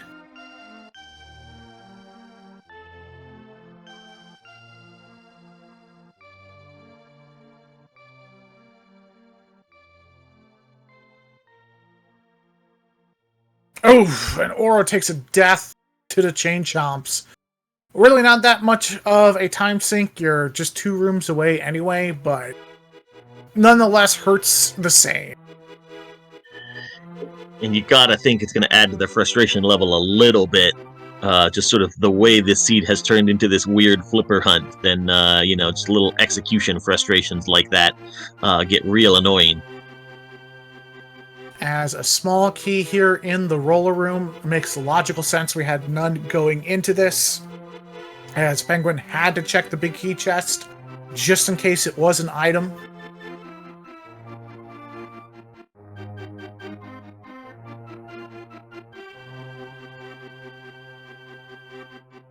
Fortunately for Oro, if there happens to be an upgraded sword in Turtle Rock and flippers, and happens to pick the right way to pick up GT Big Key and Penguin full clears the basement, that is where time could be made up for Oro. Would it be enough to save them in the seed? I do not know. Probably not, but it's a chance. And there are those flippers in the top right chest of Laser Bridge. IrritablePenguin of New Hyrule Order hits our go mode at 1:23:38. Just gonna have to go through Swamp Palace and Ice Palace, then climb back up this mountain to kill a pig. I would imagine Oro at this point, even after finding flippers, is gonna check Laser Bridge for a sword. No reason not to. Yeah, and as far as the gap that Oro does have to make up, he does have that big key out of Misery Mire already, since he has they have dipped the front of that dungeon. Yeah, and like I said, the big difference here is if Penguin decides to stick with one route in GT, and Oro takes the other one, as Penguin's still looking for the GT big key, that could be the difference in time. Probably not enough. Penguin would have to take a death or two, or a fall or two, for Oro to make up any substantial difference in time.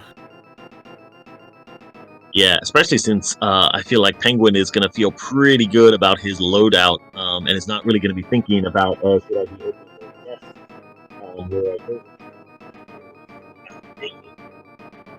Yeah, that makes a lot of sense. At this point, if I have Tempereds and Silvers, I'm not checking anything in Ice Palace or Swamp Palace. I'm just going. Red Mail, 12 hearts. Yeah, I'm good. Just get me through the seed, please. As we're going to see what we affectionately call the Ice Palace Breaker. You line up in the doorway on a certain pixel, you hold down right, use a red cane block, and walk yourself right through the wall, and you're good to go.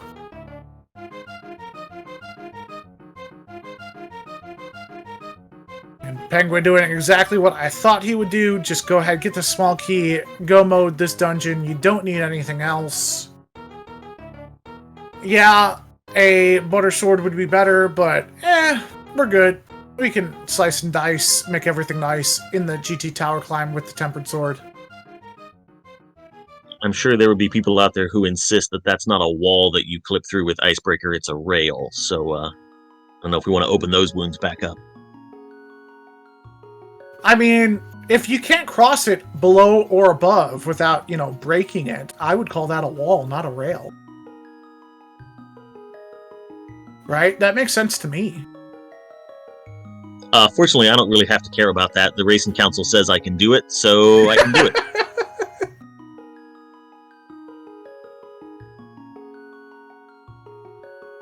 As Oro gets their flippers, it's gonna mirror out and not look for a sword. Oh, this hurts. So, unfortunately, even if Penguin takes some deaths, Oro's gonna have a longer Ganon fight, because they're gonna have to spin to win 8 total times in each of the first and second phase. And spin to win to kill the pig in phase 4. Yeah, and that mastered to tempered time save is just so huge on the Ganon that's easily a couple more minutes of cushion that Penguin has in this race. It's even bigger on something like Cold Stare. For example, Oro, if he wants to use Fire Rod and take down Cold Stare as quickly as he can, is going to have to use a Bombos Medallion to do it. And that's going to take more time than shooting 8 Fire Rod shots. So he's at a distinct disadvantage when it comes to equipment. He could have had, what, an hour, 10 minutes ago? Yeah, something like that, because Oro rushed Eastern Palace really quickly.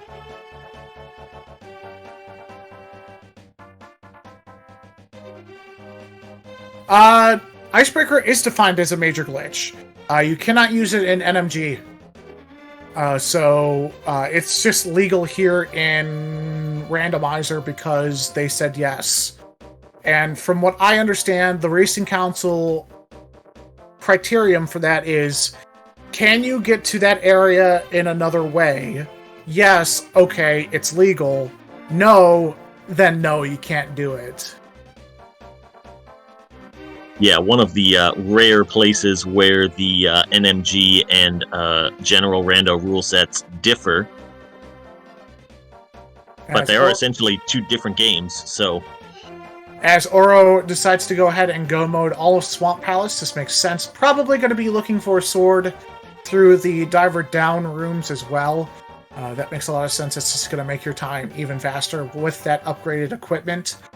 Should they find a sword, that's going to be a little bit more of a time save for them going up that GT climb. Just unfortunate, Penguin has 2 dungeons up on Oro at the moment. Yeah, this is going to make this race look a lot closer than it is, that Oro is just ahead of Penguin in this Swamp Palace, but with those ice and mire trips still to come for Oro. Now, as you said, ice and mire for Oro. Oro's just going to have to head to the back of mire, kill Vitreous, has silver arrows, so that's going to be a quick little trip, but still has to take the time to go into the back. Icebreaker through in Ice Palace, go kill Cold Stare. Again, not that big of a deal, but you do have Master Sword, no half magic. So any way that you unfreeze that Cold Stare is going to be time loss for you compared to Irritable Penguin. As I thought Oro's going to be checking chests for sword upgrade. Penguin, probably not. Penguin's probably just going to head to the back and just clear this.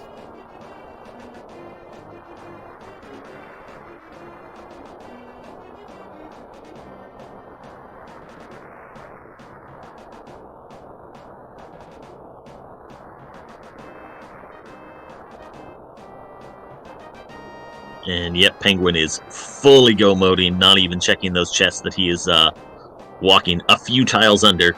Not worth his time anymore. Absolutely. And as we come closer to the end of this race, we do have more races coming up for you today on Speed Gaming and Speed Gaming 4 in the Invitational League. We have a matchup between the Bomb Squad and Komodo Hypers on Speed Gaming at 8:10 Eastern. On Speed Gaming 4, we've got OP, Got Good, and Air 216 on, as I said, Speed Gaming 4 at 9:10 Eastern.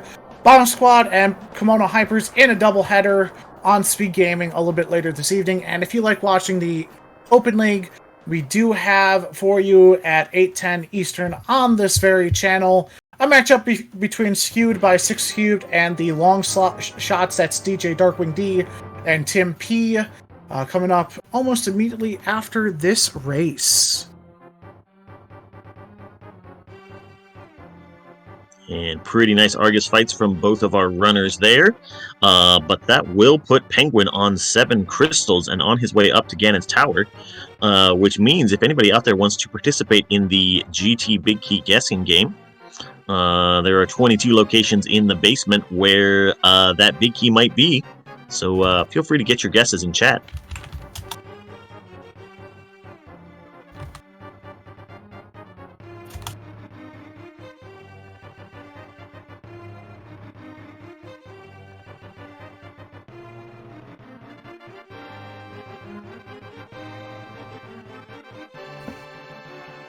As Penguin just has a GT climb ahead of them.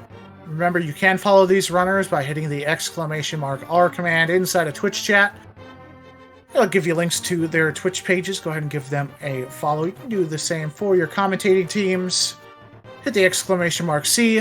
We'll give you links to my Twitch channel. I'll give you links to Cool Papa Bell, our wonderful tracker, Mindful Beast, and our hardest working lady in all of Link to the Past Randomizer, Math Girl, our wonderful restreamer.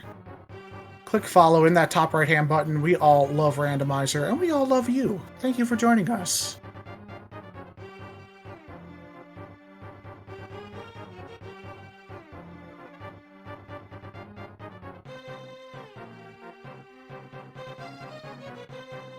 Ooh, very clean icebreaker from Oro there. As Oro is going to be doing additional checks that Penguin did not do, as Penguin already has a tempered sword.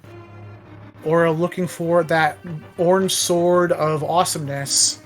We know where one's at, and could have had that at, I don't know, 12-minute mark? 13-minute mark, somewhere in there?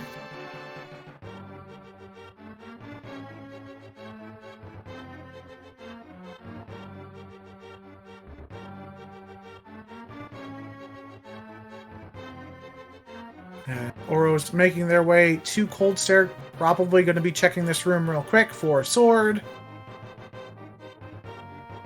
It's a map. And going to go kill Cold Stare. Alright. Guesses are closed now. As we find arrows in the first chest. Rupees in the second. Penguin's going to have to go left.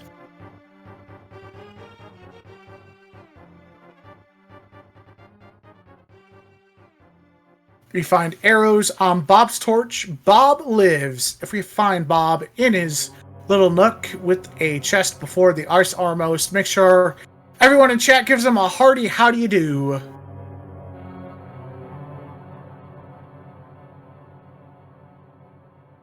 Check number 4, 5, 6, and 7 are here in Dark Magician Room. So far, 2 keys. 20 bucks and a piece of heart. Penguin opting to go full left here. Makes perfect sense. A lot of runners will mirror with that amount of keys in their inventory and go ahead and go right. But nothing wrong with going full left. And Oro, meanwhile, making pretty quick work of that Master Sword Cold Stare fight. Got some good multiple hits in with the Fire Rod splash damage, so very nicely done there. As Penguin uses that boomerang to their fullest advantage, along with the quick swap to hookshot themselves over to that pot and hit those switches.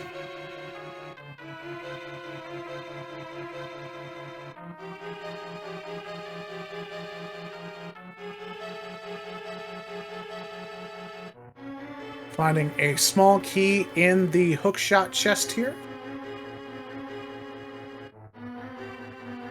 Fortunately for Oro, he's going to have to use Fire Rod or some other quick method to go through this next room, taking a hug from that Murderdactyl. The only room in Randomizer where you want sword beams is this room. As we find the big key, I believe that is check number 13.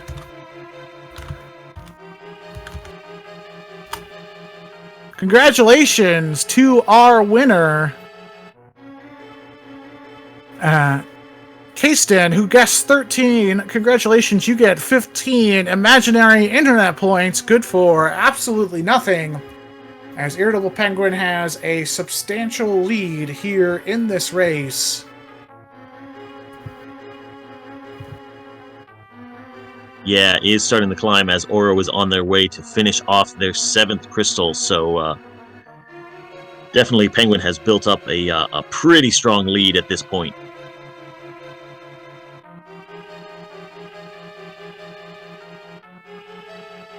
So when it comes to the internet points here, Kasten, we have a counter located in Ganon's castle. Now, you do need 100 points to get yourself a Tootsie Roll. One of those real small ones.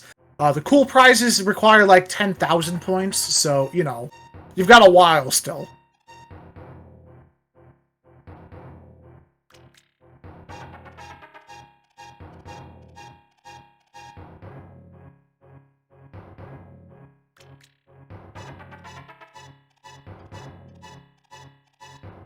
There's a secret wall that you can bonk into just after the torch room on the right-hand side of GT. You have to leave the Gibdos alive, and you have to bonk across to that switch and bonk into the wall there, and that will give you all of your ticket trade-ins, your point trade-ins. So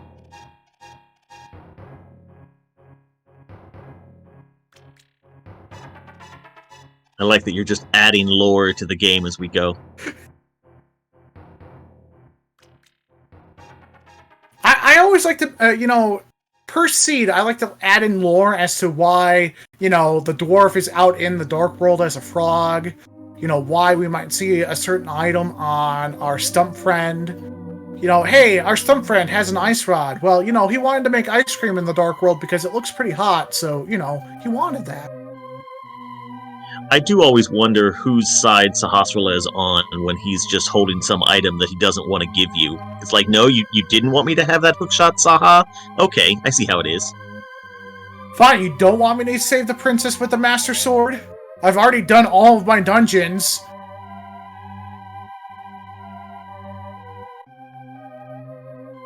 I needed to make sure that you could defeat all of Ganon's minions. Dude, I did it with this blunt sword. I needed to spin to win. I needed to spin to win.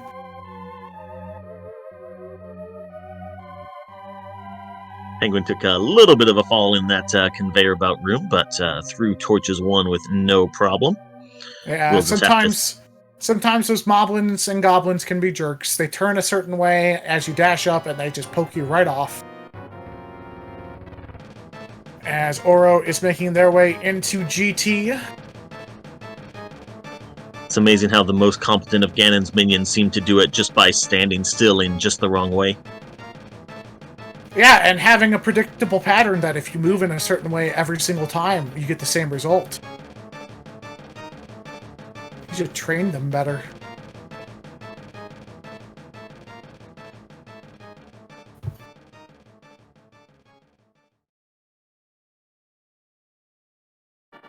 As we're getting Penguin here, doing some spin to win on our Moldorm. 1 spin and a slash poke or another spin takes care of our word friend. Penguin not concerned about that validation chest. Gonna say, I have tempered, I have silvers, I'm good. Red mail, yeah. This is gonna be easy. Gonna be making Hormel bacon like it's nothing.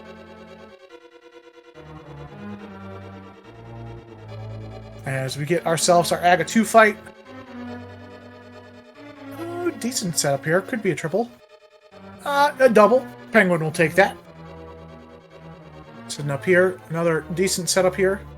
Ooh, as Aga throws that blue ball toss in, jerk face, jerk. Second set of blue balls here from Aga. Ooh, nice setup here. Yeah, that counted as a triple. As Penguin gets on through to that other side for a pig fight. As Oro is heading right after finding so many keys in the Dark Magician's room. We know where that key is at. It's in Randomizer room. So this is going to be a little bit of a time loss for Oro.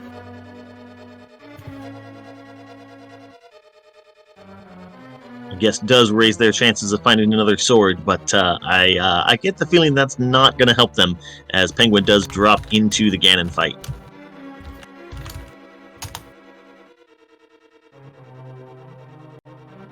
It is deja vu, Ganon. I have seen your face so many times in practice seeds, in race seeds, and commentary, as Penguin got a nice double spin off the trident there.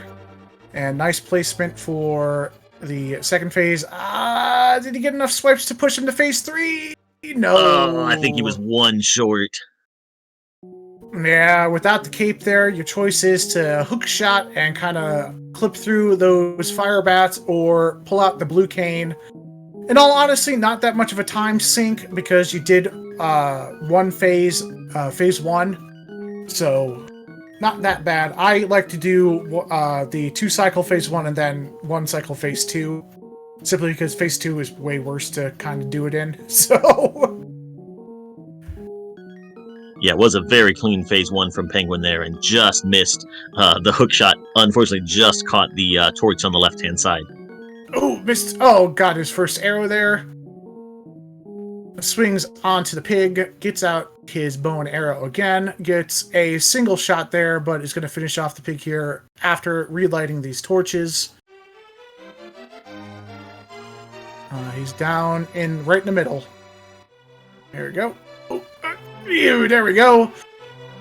And with that, Irritable Penguin is the first to cross the finish line in a race between New Hyrule Order and Swedish Rubbers. Get your GGs in chat for Irritable Penguin as he finishes with a race time GG official time of 1 hour, 43 minutes, and a singular second.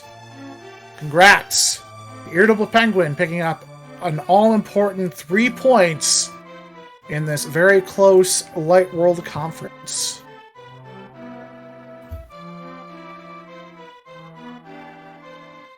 Yeah, and as we said, this is the interdivisional game.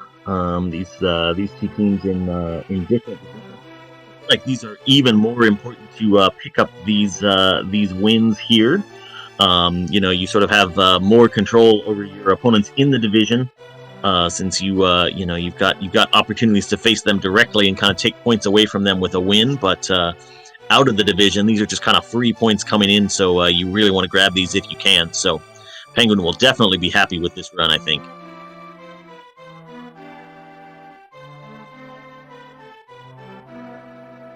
As Oro continues their climb, they're going to be done relatively soon. Unfortunately, it looks like it's going to be Master Sword, Silver Arrows Ganon. Oro electing to leave that one check in Eastern Palace, the big key chest, and that had our second and would be for them a third sword upgrade.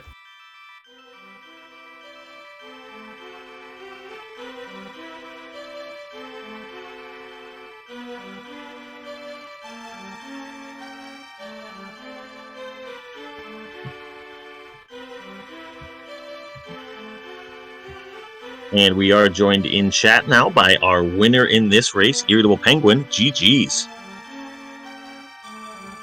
Thank you. Why didn't I just go to TR after I grabbed the cane? That was going to be the question I asked you. You had a choice there to make, and in your defense, there was no wrong choice there. Prioritizing dungeons is an important thing that you should do most of the time. But at that point, after picking up the 2 rods in Pod, you picked up the Red Cane in Hera, you had that Quake medallion relatively early. Just kind of go through your thought process of saying, yeah, I'll go do Mire first, and another mountain climb, whatever. I'll just do my crystals and hope it's in there. I never checked the TR pendant. I thought it could have been Ether. Ah, okay. Yeah, you did not check the medallion there. That's right, Oro did. So I never checked it, and I grabbed the cane, and I was thinking, all right, get the basement of Hera done. I'm probably going to get a piece of heart. Then I'll jump in Spike Cave, get nothing, and then I'll go down and do stuff in the places I should be. And I got some iron and just sat there dumbfounded for a second. I was like, all right, Spike Cave's dead. I'm going to Mire. Yeah, and that's interesting too, because since we had seen Quake as the Turtle Rock entry on Oro's side, that sort of set off alarm bells, given how early you got Quake. And then, those 2 rods in Palace of Darkness. Yeah, but you not knowing what medallion that was, that definitely played into the decision-making for sure. Yeah, if I knew it was there, I probably would have been like, all right, I have it, I'll go, I'll do it. Because, 2 rods, basically what, chest after chest and friggin' Pod. I was like, no, not TR. And going even before then, you had the advantage in having boots significantly earlier than Oro. Once you activated your flute, kind of go through your thought process as once you activated that flute, where you were going to look to checks-wise with that. Well, I had the flute right after getting mid, so I was like, all right, let me check mid spot. I'll do that. Then I got the boots and was like, let me go do the boot spots. So it was basically every time I got something that got me somewhere where at least one other item got me there, I was like, I'm doing it. All right. Yeah, makes perfect logical sense. Should you find progression on an item that just gave you progression, go do that progression. Outside of that, the only thing that was anything that was super low percentage was that mirror in Thieves Town, which Oro ended up dipping Thieves Town first before activating his flute, and ended up having to come back to do Thieves Town. That was really the difference in the game, as we find a Tempered Sword in the Validation chest before Moldorm. So Oro's going to have that orange sword against the pig. You also had an advantage with swords early on, Because Oro left the big key chest in Eastern Palace orphaned, along with the Red Cane in Tower of Hera. It just shows to how efficiently you ran the seed. Was that a conscious decision just to say, okay, I'm just going to knock out everything I can in an area? Or was it more the convenience of the seed saying, hey, it's pointing me this direction, and I can happen to do everything at the same time? Monkey and TJ will both tell you I am annoyingly thorough. Leaving them on the list actually physically pained me. I was like, I can do it's the same amount of time to go back there and do them now as it is later. I gotta get to Turtle Rock, but let me do Skullwood first, just in case. So I can check Ped 2 if I get a book. Got the book, checked Ped, and I was like, alright, I'll go to TR. And that's what I was hypothesizing for you here. I, of course, mentored you in a couple of races in the Mentor League. Your teammates and yourself were in that Go Mode Podcast Mentor League. Can you kind of compare the differences in how you prepare for the Mentor League versus this league, where it's one-on-one this week, or last week it was co-op, but more exposure kind of going through a more large tournament? Well, the Mentor League thing was interesting for me. I definitely did take full advantage of it the way others had, and I wish I had, ultimately. Because Kuha Bell mentored me one week, Ace Zero did another, Oro actually did another, which is why I wanted to play against them. They mentored me to a win. Then 2 weeks later, in the first elimination week, mentored my opponent to a win. So it was like, I want to see how I do against my mentor and possibly get some vengeance for them helping the other person knock me out. But preparation for me was basically the same, because it was every week I would just send somebody, hey, I need a mentor for a match, it's at this time, see you then, as opposed to working with them for the week. So it wasn't too much different, except I didn't have someone in my ear. All right. Well, GG's on getting your team new Hyrule order to 9 total points. 3-1 is your record so far. Kind of looking forward to future matchups for you guys. Is there a specific week or matchup that you're looking forward to outside of re-racing Mentor or two? Not really at this point.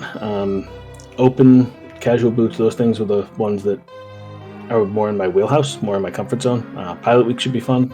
I believe I'll be piloting one, maybe both. Definitely not doing Mystery Week, because no, that's Monkey and CJ. They can have that. They can have fun with that.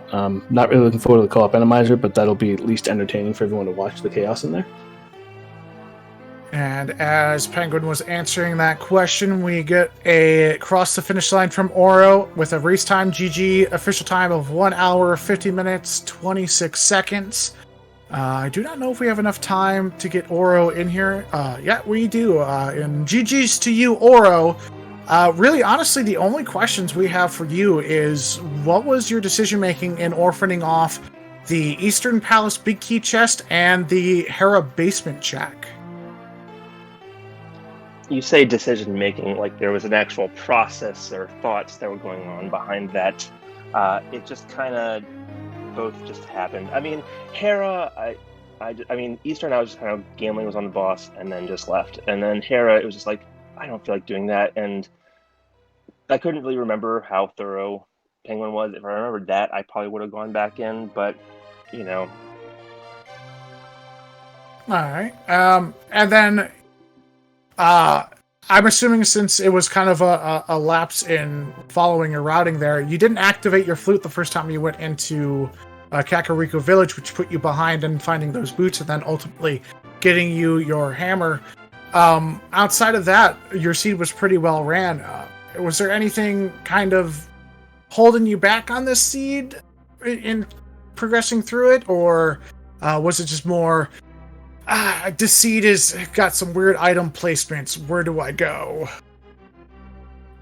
I don't know. I was a little bit scatterbrained throughout, but I don't know. I feel like, yeah. I mean, it was just kind of silly that I completely forgot to activate the flute, and I probably would have gone to the Mire area first if I had remembered to activate the flute. But I think I was just like thinking of the most recent thing that I got, and it wasn't the flute. It was, I think, the mitts. So I was thinking about the mitts and going to Thieves Town, and I was like, okay, I've got one red crystal. Let's do another. Okay.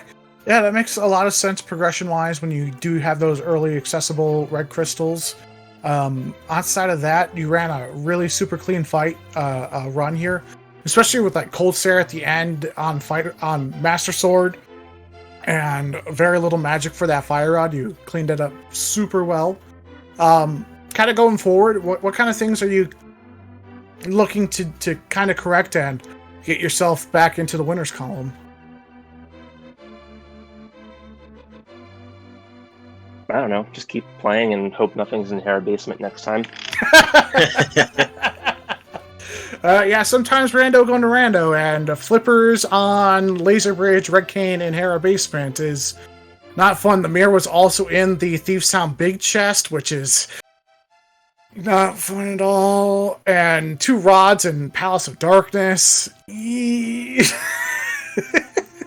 Yeah, I was glad that I dipped Meyer earlier, because I definitely would have followed the Cane to Meyer right away if I hadn't already gotten all the items out of there. Mm-hmm.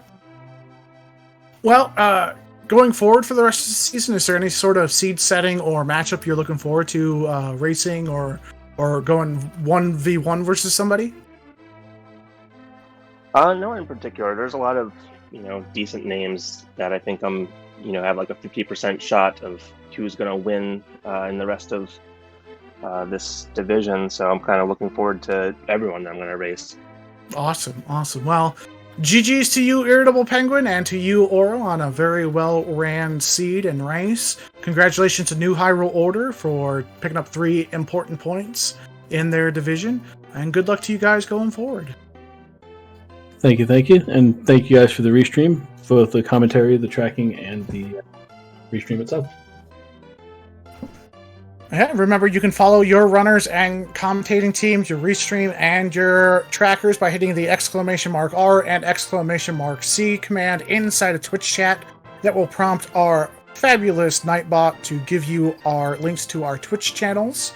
And this is where I normally plug in future races coming up, and we have a back-to-back here coming up almost immediately after we're done with this broadcast, with a matchup between the Skewered by 6 Cubes and the Long Shots.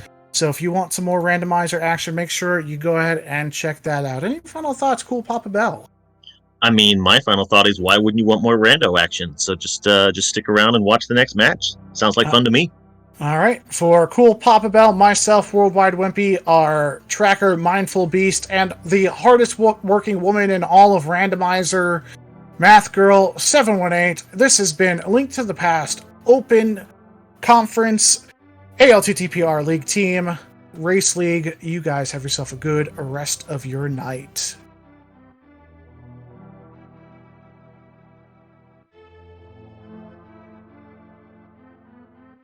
Alright, I'm gonna start setting up for the next race. You guys got another one starting pretty much like